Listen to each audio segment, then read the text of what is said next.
Well, for months, the country watched as the Mariel boat lift played out on national television. Hundreds of Marielitos arrived in South Florida through the spring and summer of 1980. And Miami was already in the grips of its own drug war, suffering from racial tension. And it wasn't just Cubans who were fleeing their island nation. Haitians were also arriving on boats by the thousands. No matter how hard city officials may have tried to keep the order, combustion was unavoidable. And parts of the city paid a very high price. In our 5-part series, CNN Espanol anchor Mercedes Soler, on special assignment, analyzes the 35-year legacy of Mariel.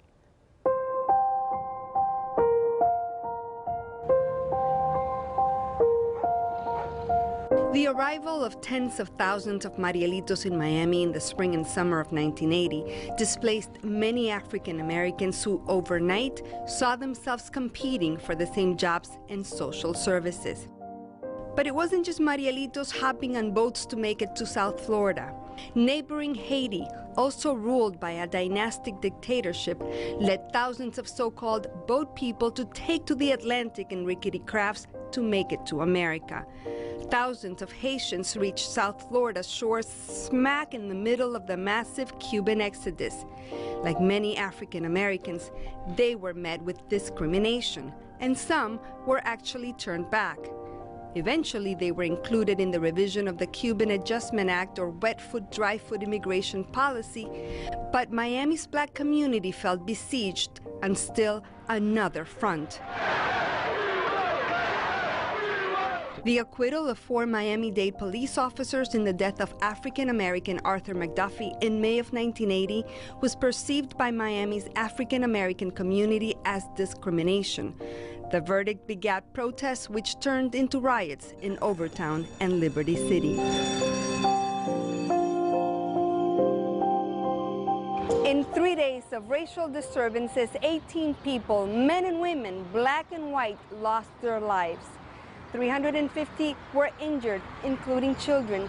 600 were arrested. Damages were estimated at about $100 million, and that's not all. We were simmering from this riot, and meanwhile this influx is continuing. It was the worst of all worlds. 6 months later, the Times Magazine puts on its front page, Paradise Lost. I mean, it was the beginning of white flight from Miami. And of course that mantra began to appear with the last American leaving Miami and Miami-Dade County. Please bring the American flag with them. That kind of mentality set in. It's the same devil that involved in discrimination. So their self-deportation is one of the best things that ever happened to Miami. People who felt that as a result of the tsunami of Cuban Americans coming in at such a short period of time, taking so many resources, that it was painful for me to hear, wow, you know, they've forgotten about us. On special assignment, I'm Mercedes Soler, Local 10 News. Tomorrow, Mercedes takes a look at the Marielito stigma, the rise in crime in South Florida, and the penitentiary riots, only right here on Local 10 News at 6.